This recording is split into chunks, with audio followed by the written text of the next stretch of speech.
RDC.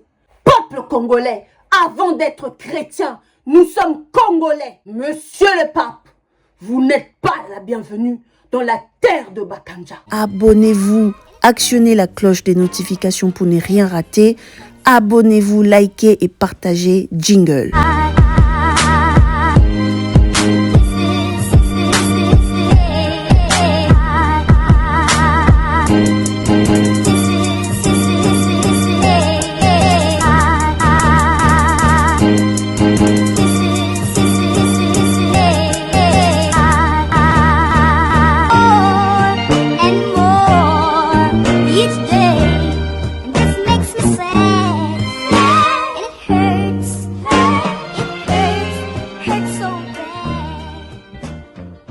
Bonjour, je m'appelle Jenny Fouti. Je suis Mungala, Mouswahili, une partie Moulouba. Je suis Bena Congo, Moukongo, je le dis, je l'assume et je le proclame. Tout d'abord, j'aimerais que toute personne qui va suivre cette vidéo comprenne que ce message n'est pas fait pour manquer du respect aux catholiques. Et surtout pas à leur guide spirituel, le pape. Je veux juste faire comprendre que mon pays n'est plus un territoire à coloniser. Alors, monsieur le pape, votre Vatican avait laissé un passé amer dans la vie des Congolais. Et ça, notre génération consciente ne vous pardonneront jamais. Alors, laissez-moi vous rappeler l'histoire du Vatican dans nos terres. Car une partie des Congolais catholiques semble oublier que c'est vous, l'Église, qui avez donné votre aval aux colons barbares, criminels, racistes, inhumains, suprémacistes, Ku Klux Klan, à venir coloniser les Africains. Car c'est vous, le Vatican, qui avez confirmé que les Noirs n'avaient pas d'âme, qui pouvaient être apprivoisés comme les animaux. Non, l'Africain n'est pas un animal. L'Africain n'est pas descendant de l'homme de Cro-Magnon, car les Africains sont des descendants de l'Homo sapiens sapiens. Hommes modernes, nous avons toujours eu cette apparence d'être supérieurs depuis la nuit des temps. Votre venue dans notre pays présage le chaos. À chaque fois que vous vous êtes impliqués dans nos affaires, ça a été l'hécatombe. À chaque fois que vous vous immiscez dans nos politiques, vous encouragez la haine, la triche, la corruption et le désordre. Laissez-moi vous parler, monsieur le pape, que nous savons très bien que vous et les multinationaux, vous allez de pair, car rien ne vous distingue des profitards de nos terres, ceux qui tuent et qui perpétuent le génocide en République démocratique du Congo. Car vous aussi, l'Église catholique, vous possédez des carrés miniers en RDC. Je mens, le Vatican possède des carrés miniers en RDC, mis à part celles destinées aux églises catholiques congolais. Je mens, Abbé Cholé, Monseigneur Outembi, je mens. Voilà pourquoi en 2006, avec l'abbé Maloumal, la triche des élections a été favorisée par l'Église pour l'intérêt du Vatican via les Américains. Sous vos directives, monsieur le pape, 2011, le cardinal Echaou conteste la triche. 2 mois plus tard, il clame, il rend l'âme, il meurt. Pourquoi? Je mens. 2018, les États-Unis, pour l'intérêt du Vatican, impose le silence à Monseigneur Mosengo. Je mens. L'abbé Cholé, sur les élections pour l'Église catholique, a placé sur toute l'étendue de la République démocratique du Congo des observateurs. La Cinco déclare que les résultats proclamés étaient fausses et réclame haut et fort la vérité des urnes. Alors comment pouvez-vous expliquer que vous, monsieur le pape, soi-disant le représentant de la justice, dont le concept de la religion chrétienne, vous voulez venir dans un pays dont l'État a été installé par la fraude, dans un État injuste, vous, monsieur le pape, représentant de la justice, ne pensez-vous pas que votre venue symbolisera la légitimité d'un pouvoir frauduleux,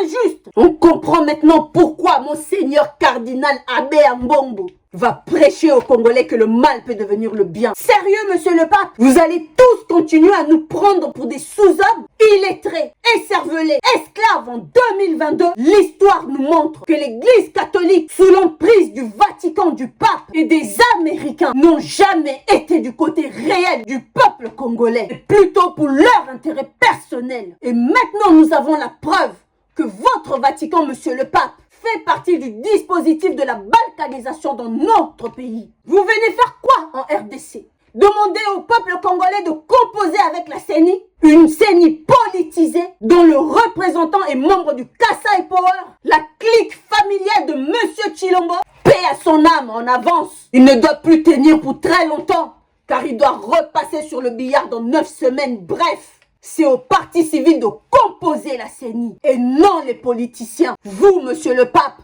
monsieur le juste, vous venez nous faire avaler la pilule d'un pouvoir injuste, un pouvoir corrompu de l'achat et de violation des consciences. Que venez-vous faire dans un pays où l'État a été installé frauduleusement? Un État injuste, monsieur le juste, monsieur le pape. Car ce même pouvoir injuste ont profané les monuments et les églises catholiques dans toute l'étendue de la RDC sans être condamnés par le pouvoir injuste de la fraude. Qu'allez-vous faire à Goma, monsieur le pape, dans une zone sous état de siège? Une zone siégée par des militaires, des rebelles, des génocidaires, violeurs, condamnés dans le cadre du rapport mapping. Quels sont vos intérêts, monsieur le pape? Le Vatican ne doit plus interférer dans nos politiques.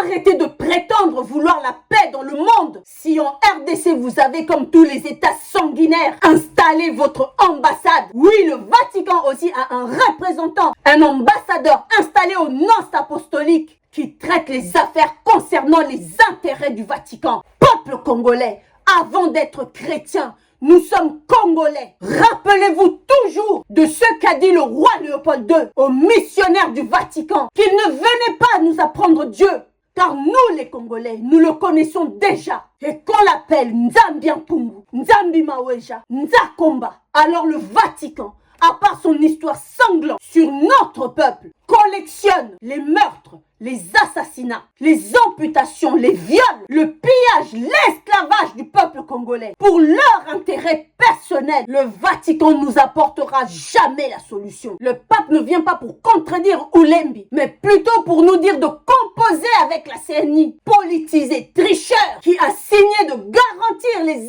intérêts du Vatican, de monsieur le pape. Nous demandons calmement au pape de ne pas se rendre en RDC. Nous ne sommes plus vos animaux de compagnie de l'époque coloniale. Car nous, les Congolais, nous allons contester, manifester, s'en prendre à votre cortège, monsieur le pape, si vous osez poser un pied en République démocratique du Congo. Si vous voulez aider les Congolais, plaidez, monsieur le pape, pour la mise en place d'un tribunal pénal international en République démocratique du Congo. Peuple congolais, si le pape descend à Kinshasa, prenez des tomates pourries, des pierres, des cailloux, lancez sur son cortège, car ils doivent comprendre qu'il n'est pas le bienvenu dans notre pays. 21 ans de génocide, où était-il? Le Rwanda, l'Ouganda, la Tanzanie tuent en République démocratique du Congo. Où était-il? Les femmes, les enfants, les vieillards sont massacrés, décapités, violés. Où était-il? Le Kivu a été balkanisé. Plus de frontières entre l'Ouganda et le Rwanda. Où était-il? Vient-il prendre la place du roi Philippe pour légaliser ce qui s'est passé le 17, le 18 et le 25 février en RDC? Vient-il donner son approbation pour la balkanisation du Congo? Vient-il pour permettre à Tshilombo le glissement en 2023? Ou vient-il pour valider la CENI et la triche en 2023? Alors, monsieur le pape, les Congolais refusent votre venue sur la terre de Kimbangu, la terre que vos pères ont souillée. Les Congolais refusent votre arrivée dans nos terres en ce moment où le peuple congolais est en deuil perpétuellement. 12 millions de morts et subit une balkanisation qui ne brise que le cœur des Congolais. Monsieur le pape, vous n'êtes pas la bienvenue dans la terre de Bakanja, de Kimpavita, d'Anouarit et de Fumu Kimbangu. Car vous, le Vatican, vous avez leur sang dans vos mains et celle de 12 millions de morts. Kimbangwa Zananzela.